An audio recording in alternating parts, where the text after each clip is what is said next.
the human, a creature of profound complexity, capable of tremendous feats, but also often remarkable laziness. In an age of convenience, where instant gratification is but a few taps away, one begins to wonder, has humanity forgotten the simple joy of making an effort?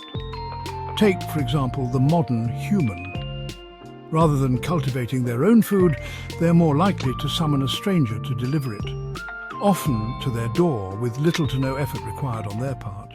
But there are still those who, in a world of convenience, choose to put in the effort. Meet the gardener, a rare breed of human who finds joy in the simple act of creating life from the earth. They plant seeds, water them, and patiently await the fruits of their labor. And when the harvest comes, oh, what satisfaction!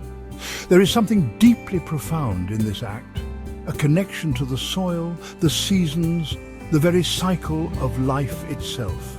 No store-bought tomato can compare to the satisfaction of this humble creation. Ah yes, the store-bought tomato. While it might look the part, it is devoid of the love, the effort, the connection that goes into the growing process.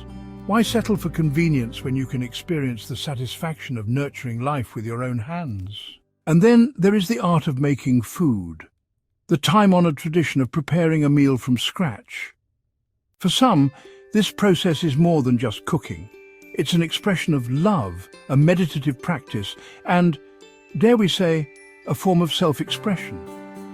Watch as this human, not satisfied with the mere push of a button, creates a meal with their own hands. Behold the baker in their element. Flour, yeast, water, ingredients brought together through a ritual of creation. Each knead, each fold, each rise.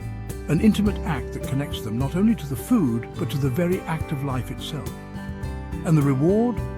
A freshly baked loaf that smells like a warm embrace. Compare this to the hastily microwaved frozen dinner or the faceless takeout delivery. Which, one might ask, would you rather have? But it's not just food that benefits from the human touch, no. We now turn our attention to the humble craftsperson. These industrious souls dedicate their time and energy to creating objects, not with the cold precision of a machine, but with their own hands, shaping, carving and chiseling their way to something truly unique. In each stroke of the chisel, there is a connection to the tree that once stood in the forest, to the tools that have been passed down through generations, and, of course, to the creator themselves. The act of crafting something with your hands creates a bond, a sense of accomplishment and pride that cannot be replicated by simply buying something off the shelf. Ah yes, the mass-produced table. Functional, yes, but devoid of soul. These objects made by machines in factories lack the story, the effort, and the intimate connection that comes with creating something by hand. And when humans make an effort, whether through growing, cooking or crafting, they find themselves forming deeper connections, not just with their work, but with the world around them. The table they built, the food they harvested, the labor of their hands, these efforts come together to create a meaningful experience. It is in these moments of shared effort that humans experience the true joy of life. For when you invest in something, whether it's a meal, a table or a garden, you form a bond. A bond not just with the product, but with the world itself. You become a part of the process, a living thread in the tapestry of existence. But alas, convenience has seduced many. Why bother with the effort when you can have instant satisfaction? Why grow, cook or build when the modern world offers everything at the touch of a button?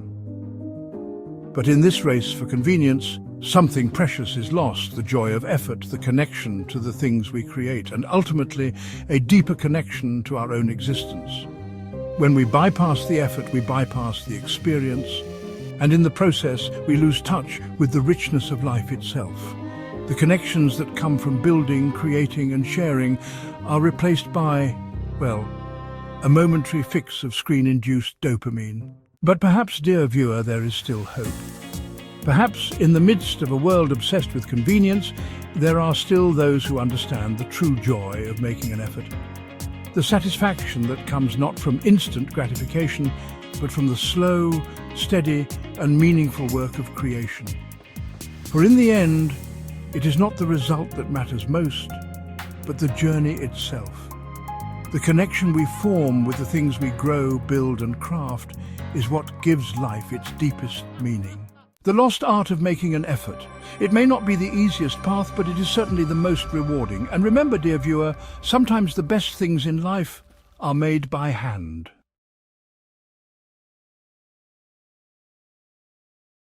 Thank you for joining us in our little thought experiment. If you enjoyed this content, please like, share and subscribe. Feel free to share your thoughts and any suggestions for future episodes in the comments below. And until next time, never stop meandering.